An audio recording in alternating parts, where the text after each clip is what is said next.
बच्चों, आपके स्क्रीन पे आपके पाठ्य पुस्तक कस्तूरी नज़र आ रही है। आशा है बच्चों आपने इसका पार्ट 1 अच्छी तरह से समझ लिया होगा, प्रश्नोत्तर भी आपने लिख लिया होगा। पार्ट 2 भी मैंने आपको पढ़ा दिया है जिसका शीर्षक है परीक्षा।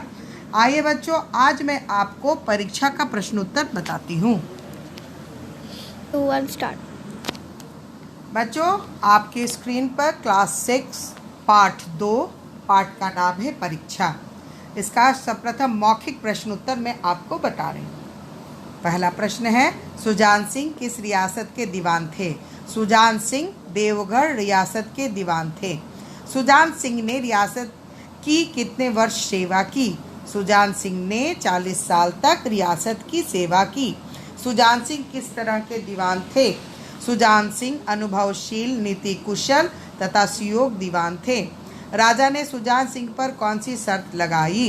राजा ने सुजान सिंह पर यह शर्त लगा दी थी कि रियासत के लिए नया दीवान उन्हें ही खोजना पड़ेगा। दीवान के पद के लिए क्या योग्यताएं रखी गई थी? दीवान के लिए निम्नलिखित योग्यताएं रखी गई थी। वो ग्रेजुएट हो, हृष्टपुष्ट हो, ताकि वो राज्य की देखभाल अच्छी तरह से कर सके। दीवानी के लिए उम्मीदवारों की सबसे अधिक संख्या किनकी थी? दीवानी के लिए उम्मीदवारों में सबसे अधिक संख्या ग्रेजुएटों की थी। मिस्टर अ की सच्चाई क्या थी? मिस्टर अ की सच्चाई यह थी कि वह 9 बजे दिन तक सोया करता था, परंतु आजकल बगीचे में टहलते हुए उषा का दर्शन करता है। एक दिन फैशन वालों ने क्या योजना बनाई? एक दिन नए फैशन वालों को सूझी कि आपस में हॉकी का खेल खेला जाए। दफ्तर के अप्रेंटिस की तरह ठोकरें कौन कौन खाने लगा था? हॉकी की गेंद किसी दफ्तर के अप्रेंटिस की तरह ठोकरें खाने लगी। गरीब किसान की सहायता करने वाला युवक कौन था? गरीब किसान की सहायता करने वाला युवक पंडित जानकीनाथ था, जिसने किसान वेश में रहे दीवान सुजान सिंह की सहायता की थी। निम्नलिखित इन प्रश्नों का उत्तर बच्चों आपको संक्षेप में देना है। जिसका पहला प्रश्न है, सरदार सुजान सिंह ने राजा से क्या विनती की? सरदार सुजान सिंह ने राजा से यह विनती की, हे दीनबंधु, मैंने आपकी सेवा 40 साल तक की है। अब मेरी अवस्था ढल गई है, मुझसे राजकाज संभालने की शक्ति नहीं रही, इसलिए अब मैं यह पद छोड़ना चाहता हूँ। समाचार पत्रों में क्या विज्ञापन दिया गया? समाचार पत्रों में यह विज्ञापन दिया गया कि देवगढ़ के लिए सुयोग्य दीवान की आवश्यकता है, जो सज्जन अपने को इस पद के योग समक्ष वे वर्तमान दीवान सरदार सुजान सिंह की सेवा में उपस्थित हो। पंडितों तथा मौलवियों को क्या करने का अवसर मिला? पंडितों तथा मौलवियों को भी अपने अपने भाग्य की परीक्षा करने का अवसर मिला। बेचारे सनत के नाम को रोया करते थे, अब यहाँ उसकी ज़रूरत नहीं थी।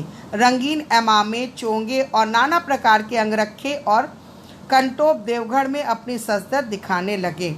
मिस्टर ब में क्या खूबी थी?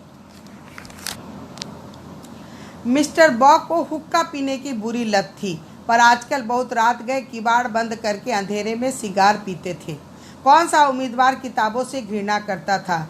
मिस्टर ल को किताबों से घृणा थी, परंतु आजकल वे बड़े बड़े ग्रंथ देखने पढ़ने में डूबे रहते थे। रियासत में निराली बात क्या थी? रियासत देवगढ़ में आपस में हॉकी का खेल खेलने का फैसला किया गया, पर रियासत देवगढ़ के लिए खेल बिल्कुल निराली बात थी।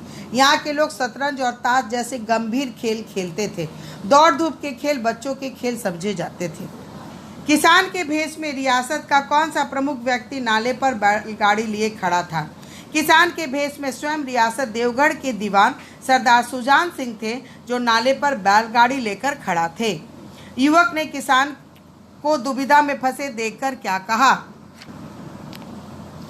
जैसे ही बैलगाड़ी नाले में फंस गई, एक युवक लंगड़ाता हुआ धीरे धीरे उस बैलगाड़ी के पास आता है और उस किसान के पास जाकर बोला, मैं तुम्हारी गाड़ी निकाल दूं। फिर उसने उस बैलगाड़ी को नाले से पार कर दिया। सुजान सिंह ने नए दीवान के रूप में किसको चुना?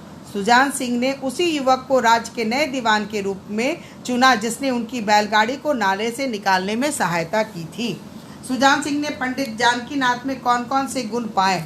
सुजान सिंह ने पंडित जानकीनाथ में बहुत सारे गुणों को पाया। पंडित जानकीनाथ कि हृदय में साहस, आत्मबल और उदारता का वास है। ऐसा आदमी गरीबों को कभी नहीं सताएगा। उसके दृढ़ संकल्प उसके चित्त को स्थिर रखेगा। वह इंसान कभी भी धर्म के मार्ग को नहीं छोड़ेगा। बच्चों, अब आपके सामने प्रश्न दे रही हूँ जिसका उत्तर आपको विस्तार से देना है।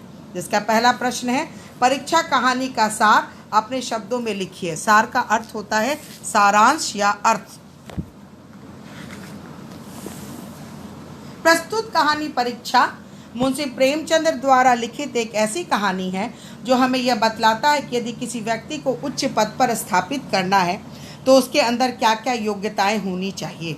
जब देवगढ़ रियासत के दीवान सुजान सिंह अपने पद से हटना चाहते थे तो राजा ने उनसे यह प्रार्थना की कि आप ही देवगढ़ के लिए नए दीवान का चुनाव करें। दीवान सुजान सिंह समाचार पत्रों में उम्मीदवारों के चयन के लिए विज्ञापन देते हैं। उस विज्ञापन को देखने के बाद बहुत सारे लोग देश के विभिन्न कोणों से देवगढ़ आते हैं। दीवान की पारखी नज़र इन सभी पर थी। उन्हें कई तरह की कसौटी पर तोला गया। आखिर में एक दिन सरदार सुजान सिंह एक किसान का वेश धरकर एक बैलगाड़ी पर बैठकर नाले को पार करने का प्रयास करते हैं। नाले में उनकी बैलगाड़ी का पहिया फंस जाता है।